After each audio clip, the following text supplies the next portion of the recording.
औज़ु बिल्लाहि मिनश शैतानिर रजीम बिस्मिल्लाहिर रहमानिर रहीम। अस्सलामु अलैकुम। د ډیرو خلکو یو کویری وه، هغه د دې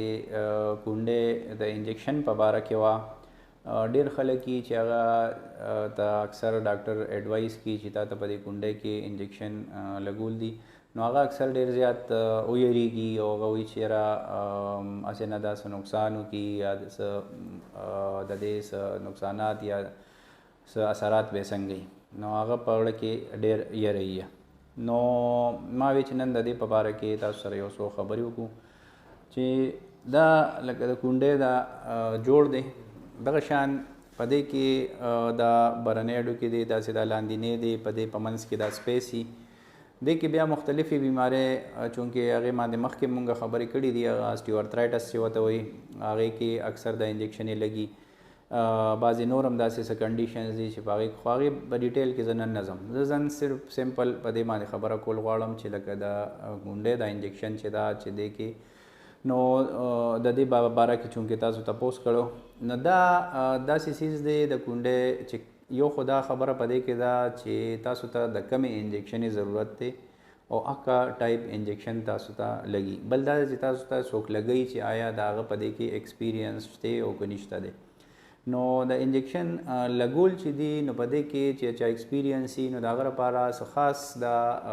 ایشو نه ده، ډېر په اسانه باندې لګي. په دې کې خپل ځای څوک ته د درد نه یریږي چې لکه دا خو چونکې جوړ دی، دا به ډېر زیات درد کوي، نو ایون د دې درد چې دی هغه د مټ د انجکشن نه هم کمی، ځکه چې په دې کې مختلف ځایونه دي او په هغې کې دا لګي، نو دا ډېر زیات په اسانه باندې لکه فرض که دا یو سرنج دی، په دې باندې تاسو ته زه هسې ډیمانسټریټ کوم. دې کې چې موږ اکثر د انجکشن چې کله لګوو، نو د دې کې خپل سپیسیز وي، نو په هغې کې لګول دي، نو هغه ډېر ایزیلی لکه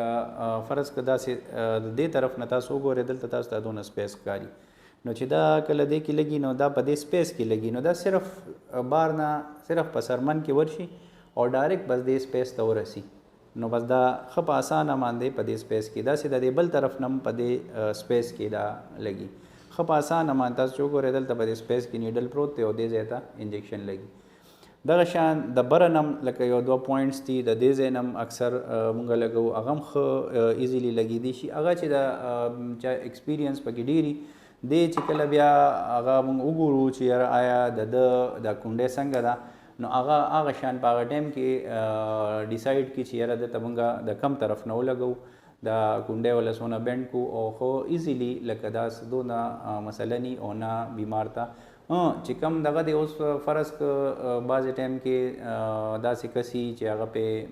پوهېږي هم نه او داسې په دغه باندې ولګوي، فرض که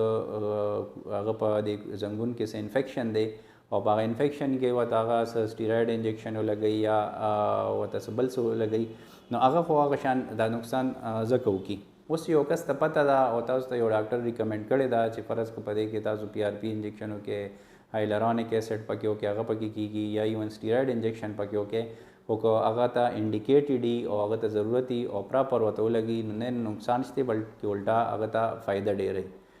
دویمه چې کومه دی کې ضروري خبره ده، بعضې ټایم کې لکه د چا غټوالی چې چا کې ډېري یا څوک ډېر زیات غټ دغه والی، نو د هغې چونکې په دې باندې چربي مربي هم ډېره وي یو ځای بل ځای، او بهر نه چې کله موږ پلپیټ کوو، نو بیا هغه شان تاسو ته هغه دغه ځایونه نه فیل کېږي، تاسو ته دا موږ ته دا پته نه لګي چې یاره دا سپیس به دې ځای کې یا دې ځای کې. نو هغې لپاره بیا ښه دا ده چې لکه تاسو سره هغه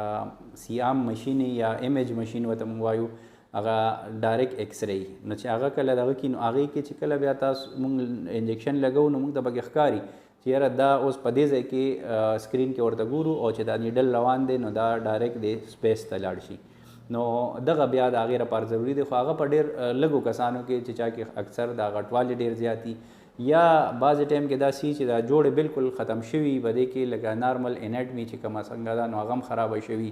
او د هډوکي هم اکثر ډېر ریجیدلي، نو په دې کې د سپیس هم بیا داسې اندازه نه لګي. نو هغې لپاره بیا انجکشن لګول چې دي، نو هغه ښه په ایمیج مشین باندې دي یا سیام مشین باندې دي، چې هغې کې سکرین کې ورته ګوري او هغه ښه پوره په ټارګیټ باندې په دې سپیس کې ولګي. نو دا یو څو خبرې وې چې تاسو تپوس کړو نو ما وی چې دې باندې تاسو ته نن خبره وکړو.